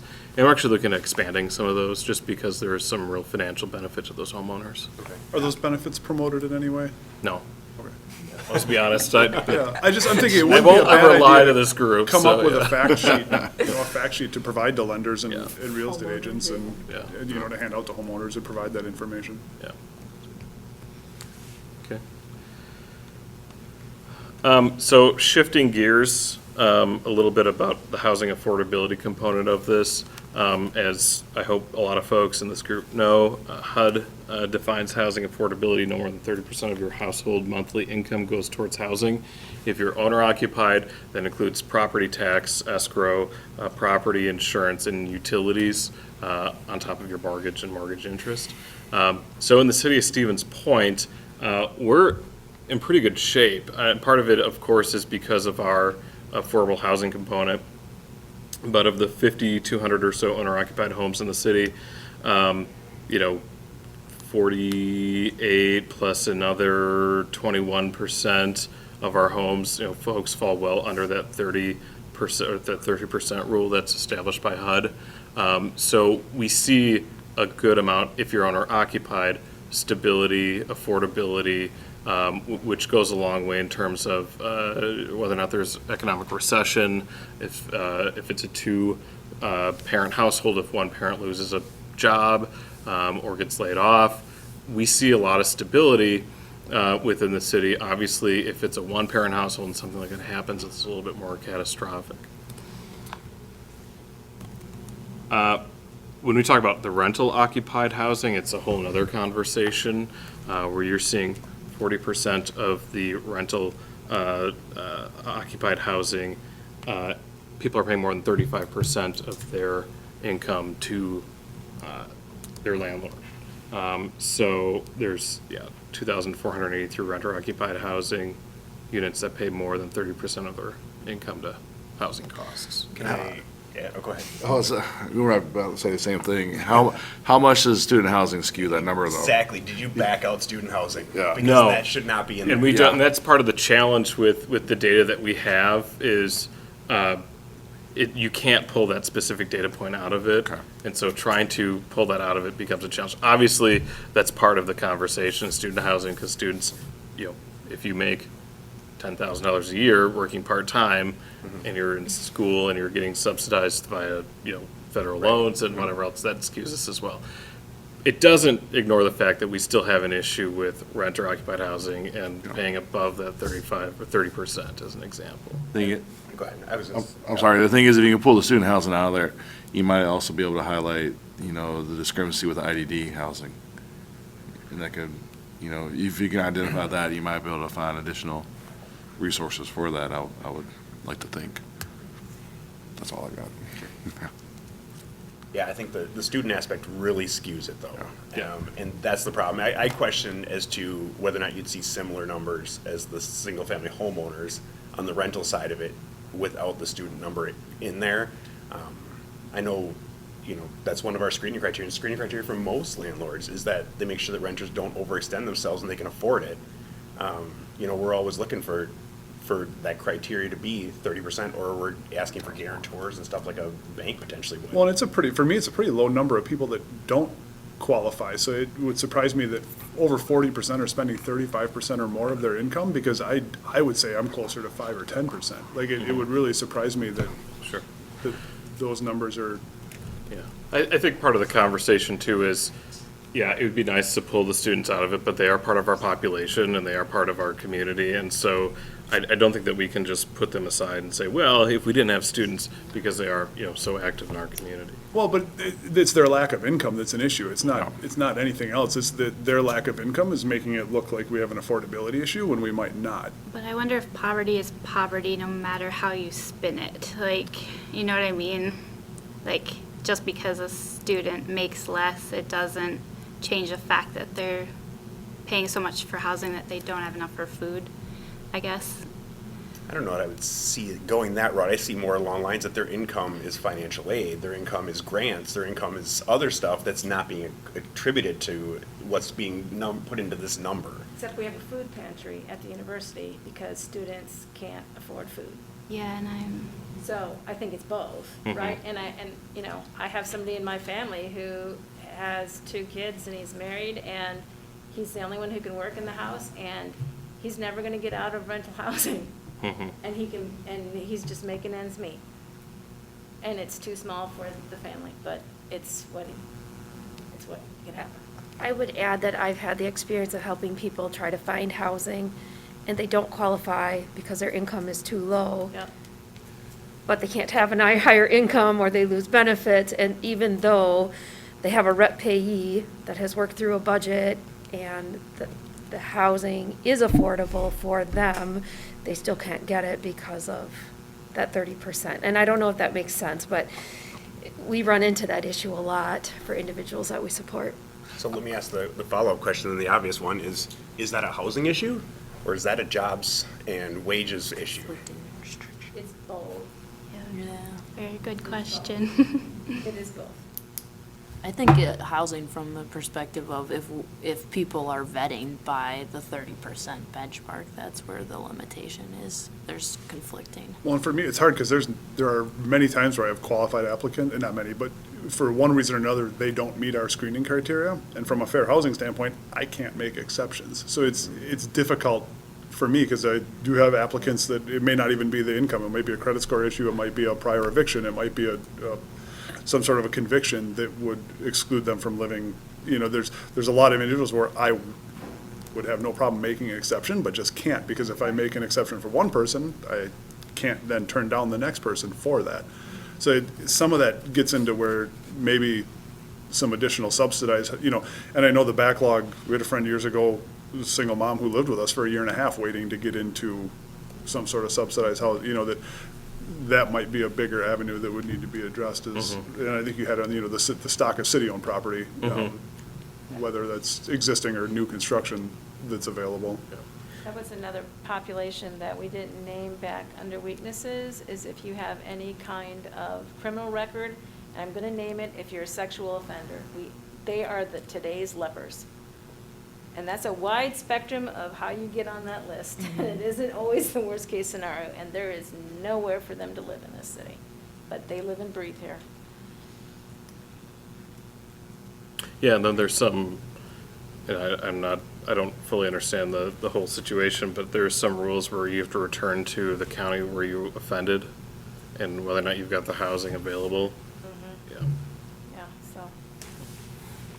Yeah, I figured this slide would get a lot of conversation, so. Well, I mean, I think at the end of the day, it comes down to, you know, where ultimately is the issue, though? Is it a housing affordability, or is it wages? I mean, do you expect the housing to drop its price and that stuff to accommodate somebody? Or I would look at it and say, like, what Noah's kind of taking on is, I think we're kind of a line of defense to keep people from living beyond their means. And if you can't afford this, then it's not the housing's job probably to drop down to let you afford it. It's probably you need to look at what can you afford. I mean, I think the city of Stevens Point does a phenomenal job. Don't get me wrong. That's where I'm kind of coming from on this, is that we're rated as like one of the most affordable places to live over and over again. So is it a housing issue, or is it more of a income issue that needs to be addressed? And honestly, with the data, depending on when this was pulled from, may look significantly different a year from now with where wages are going and what people are, you're able to start entry-level jobs at $18 an hour right now with zero experience. Right. It'll be interesting to see where that goes, because housing and rent prices are not pacing at that same rate at all. I think it's a housing issue if they get turned away and they can't find something else. I think that's the point, that it becomes a housing issue and not a wage issue.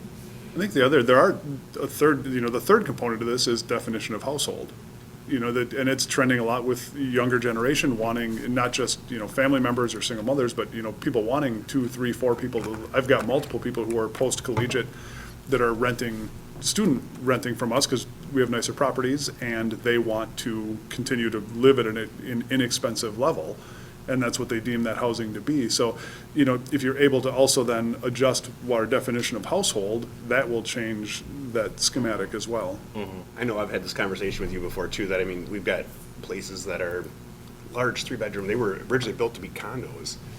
2-car garages, plenty of space, and I can rent it to 2 people.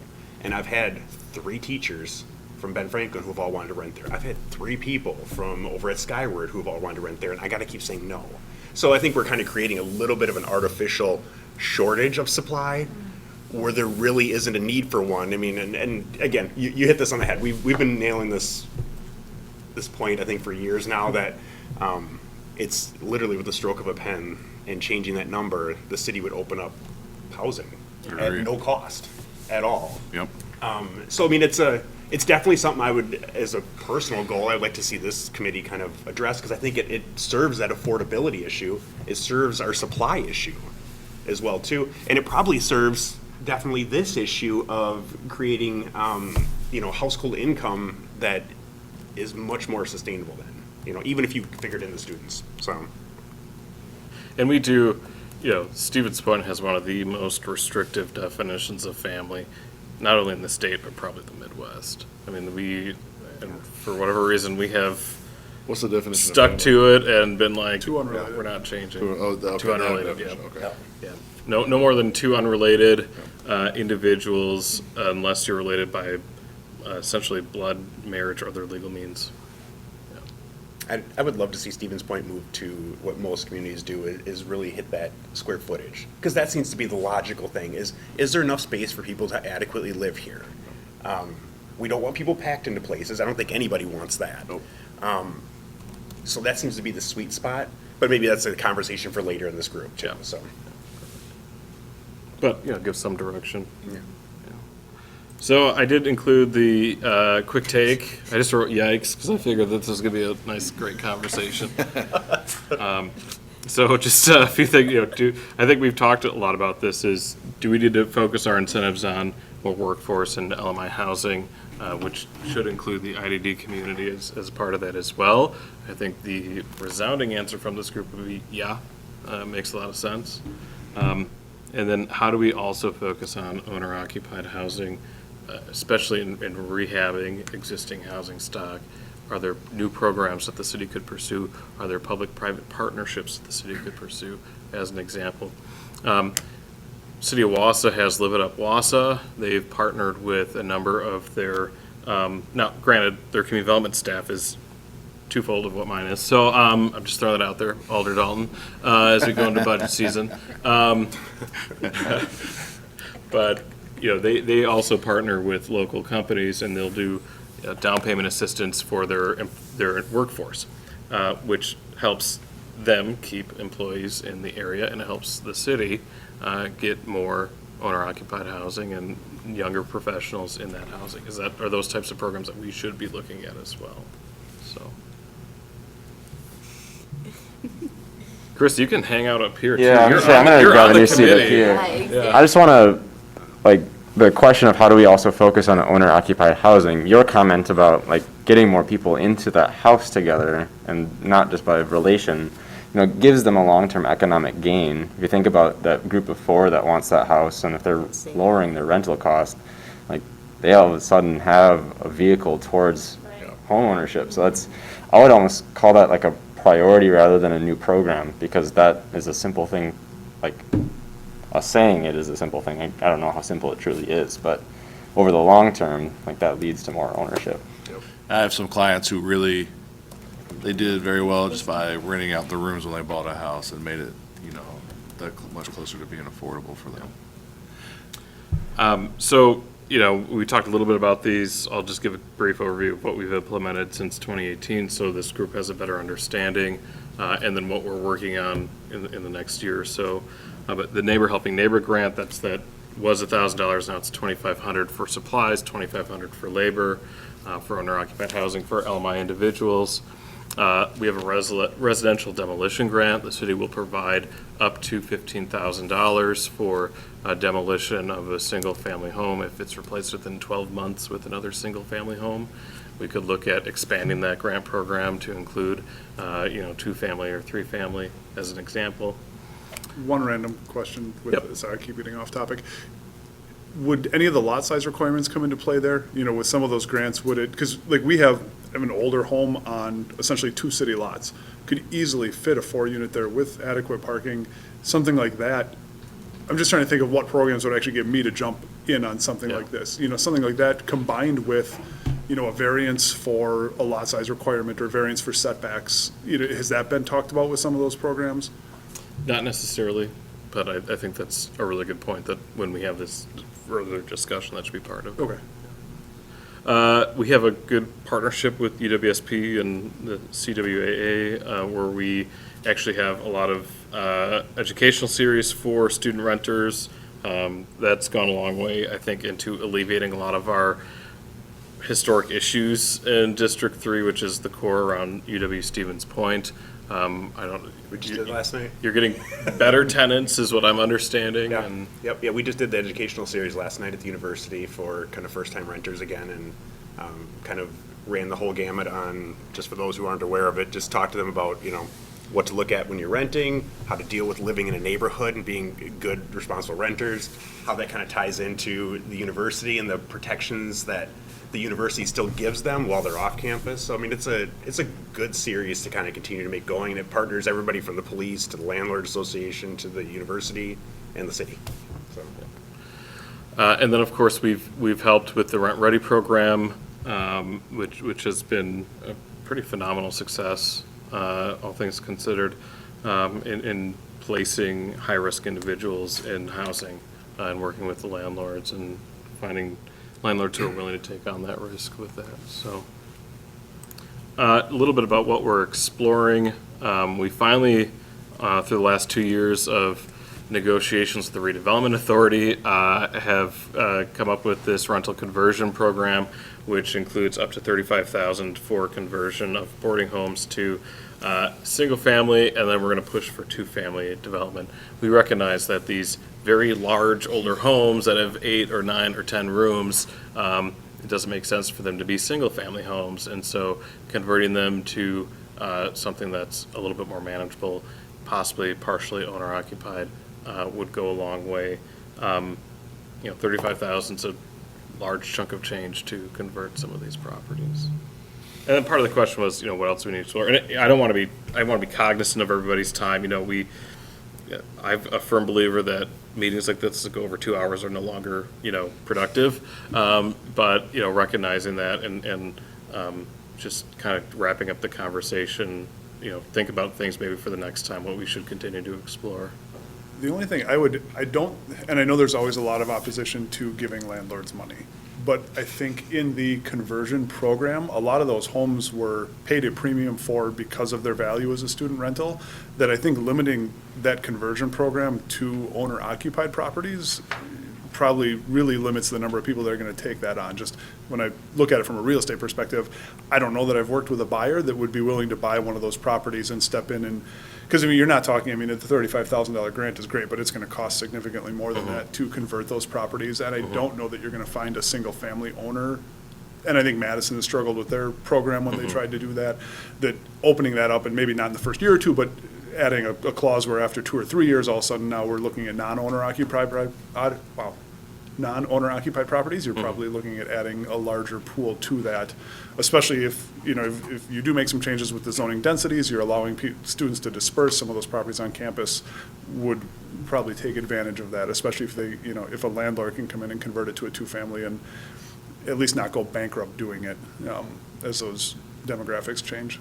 Perfect. Thank you.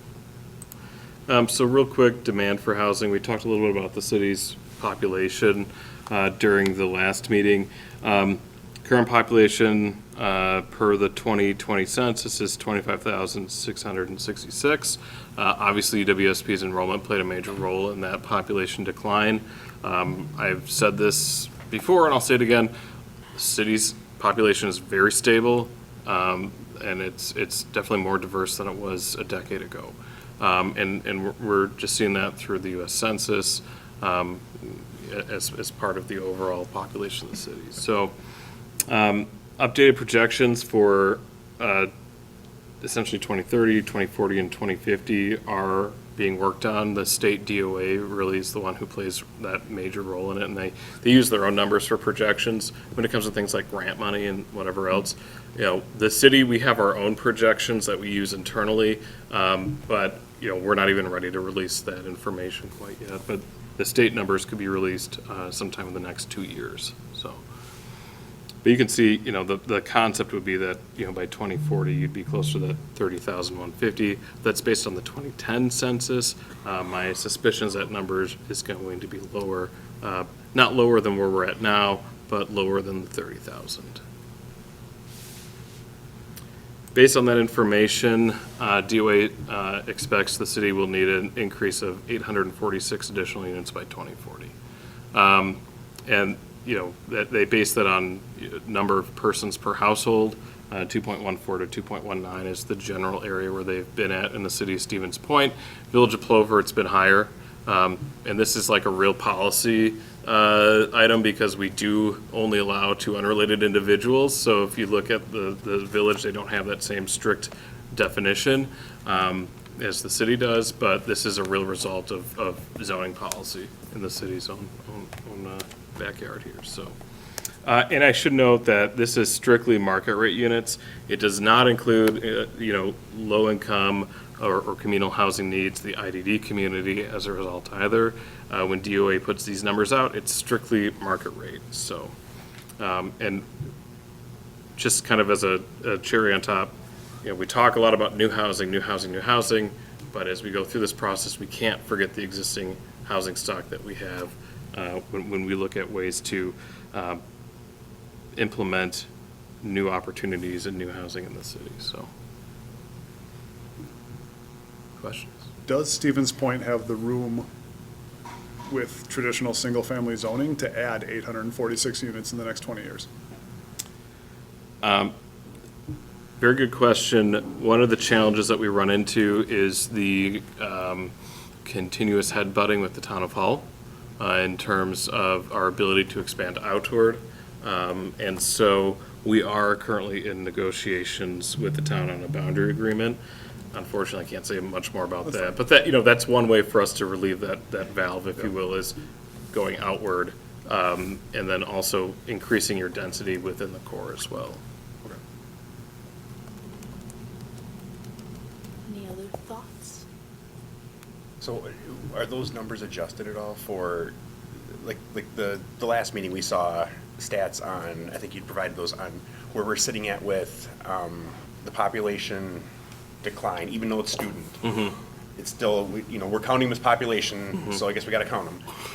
Those students aren't looking for housing, so that's 1,000+ places that are no longer being occupied. And we at the same time saw building in Stevens Point going this way.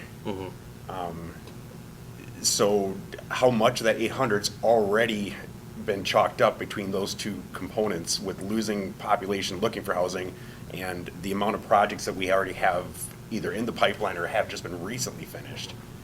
So that's part of the challenge is a lot of the city's new development has occurred in the last, 2 to 4 years? Yep. And so unfortunately, because not everything is on the market yet, we aren't able to take that into consideration.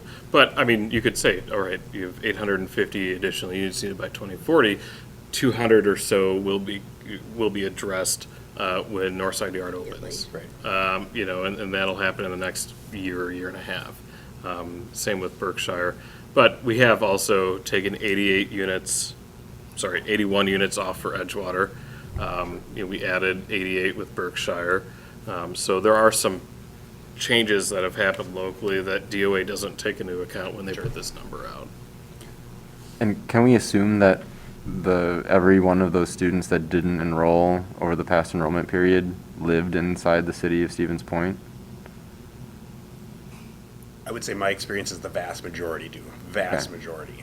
I think we have very few, because obviously we have properties that range from down to Plover, Rapids, you know, outskirts of town, and it's beyond rare to ever get a student in those because we track those in our systems as to whether or not they're a student or not. I will tell you that with the changes that happened some years back of allowing students to ride the transportation bus system for free, we saw instantly students spread out throughout the city, but they still seem to stay within the city, at least from what we've saw. I mean, it was a good thing, I thought, because it allowed us to really deal with that density around the core a little bit better. And while I know that the whole not in my backyard, we don't want students in our neighborhood type thing, I think when you take the concentration out and then just speckled them around, I think we didn't see those issues at all. I'm sure you'll find outliers where there's one or two here or there, but I thought it was a good thing. I think it's good to get students out in the community and live in the neighborhoods and not necessarily just next to their peers, house after house. So, Are you talking too about students who like still live at home even though they? Or students that are commuting into the community. Like, if we saw a population decline of 2,000 students, does that equal 2,000 people not living inside the city of Stevens Point that are purely students? and that's a good question. That I don't know. I would have that because I'm But it dealing sounds- all I'm seeing is my little sphere of the renters Yeah. themselves. So if like me, I live 20 minutes outside of town. If my kids come here, I'm sure as heck they're going to be driving in and back home again. I'm going to get back, and so that I wouldn't know. Yeah.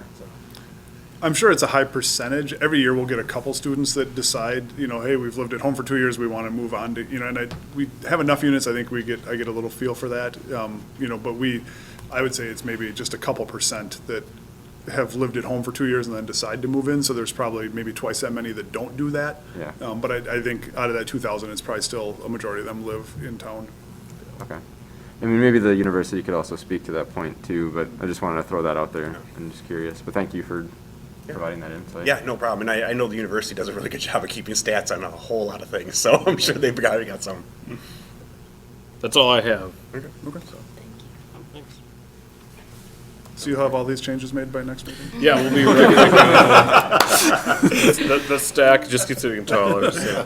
Our next meeting is December 5th, November. November 24th? I thought If so. we're going off the fourth Wednesday, it would be November 24th, But which we were going to does. bump it because Yeah, of Wednesday, Thanksgiving. Okay, that makes sense. That's what I was like, we should I talk think we had talked about doing that. it on the 17th. Yep, loosely, but I don't believe we have a special guest lined up for that time slot yet. We can sort that out. So Yep. 17th at 3:15? 17th works for me. The 24th, I know I'm out of town. And then if you want to look further into the future, December 15th at 3:15 p.m. we'll be here with Sue Wilcox from the United Way. And that'll take us through That was which date? 2021. Yeah, what was the date in What was it, December? December? Sorry. December 15th, Okay. And then November 17th is the November one, right? correct. Okay. Awesome. Perfect. Thank you guys all. Thank you. That was a lot of good information. We are adjourned. A video of this meeting is available for viewing on the city's website, stevenspoint.com/videos.